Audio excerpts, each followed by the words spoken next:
इसी के साथ साथ हम डिस्कस कर लेते हैं occurrence of alkaline earth metals. तो अल्कलाइन अर्थ मेटल्स में हम देखें हमारे पास बेरिलियम है, मैग्नीशियम है, कैल्शियम है, स्ट्रोंटियम है, बेरियम है और रेडियम है। अब ये भी हाईली रिएक्टिव एलिमेंट्स होते हैं, ठीक है। लेकिन अगर हम इनको कंपेयर करें अल्कली मेटल से तो ये अल्कली मेटल से कम रिएक्टिव होते हैं, लेकिन ये रिएक्टिव होते हैं और इसी वजह से ये भी फ्री नेचर में नहीं पाए जाते, यानी कि फ्री स्टेट में नहीं पाए जाते हैं।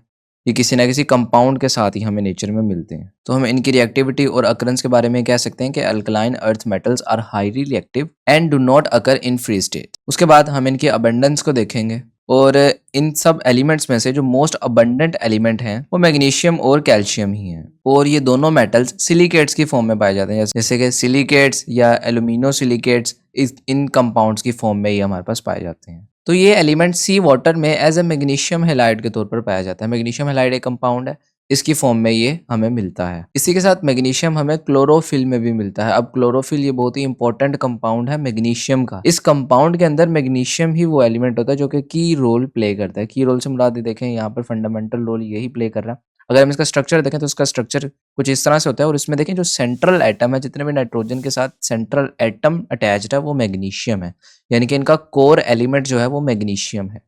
ठीक है, आपने कंपाउंड याद रखना है क्लोरोफिल, जिसमें हमारे पास मैग्नीशियम मिल रहा है। इसके बाद अगर बात करें कैल्शियम के सोर्सेज की, तो कैल्शियम के सोर्सेज में क्या है, कैल्शियम फॉस्फेट के कंपाउंड से हमें कैल्शियम मिलता है और इसके साथ कैल्शियम फ्लोराइड की फॉर्म में भी हमें कैल्शियम मिलता है। और ये दोनों ही जो ये मिनरल्स हैं तो इसी वजह से ये इन मिनरल से हम कैल्शियम को ले लेते हैं। तो इसी के साथ साथ कैल्शियम ह्यूमन ऑर्गन्स में भी पाया जाता है। ह्यूमन ऑर्गन्स जैसे कि हमें पता है कि हमारी बोन्स में कैल्शियम होता है, हमारे दांतों में यानी कि टीथ में कैल्शियम होता है। इसके अलावा सी शेल्स में भी कैल्शियम पाया जाता है और इसके साथ जो हम अंडे वगैरह खाते हैं तो उनका जो ऊपर से छिलका होता है उसके अंदर भी कैल्शियम पाया जाता है, जिसे हम एग शेल्स कह सकते हैं। इसके बाद जो हमारा लास्ट रेडियम एलिमेंट है, ये मोस्ट रिएक्टिव एलिमेंट होता है। ये इतना रिएक्टिव होता है कि ये रेडियो एक्टिव एलिमेंट बन जाता है और रेडियो एक्टिव एलिमेंट होने की वजह से हमें नेचर में कहीं भी नहीं मिलता, फ्री स्टेट में भी नहीं मिलता और किसी कंपाउंड की फॉर्म में भी नहीं मिलता। तो जैसे कि हमने पहले भी डिस्कस किया था कि जो फ्रेंशियम है ये भी मोस्ट रिएक्टिव एलिमेंट होता है। तो ये जो बॉटम के एलिमेंट्स होते हैं ये हाईली अनस्टेबल एलिमेंट्स होते हैं क्योंकि इनका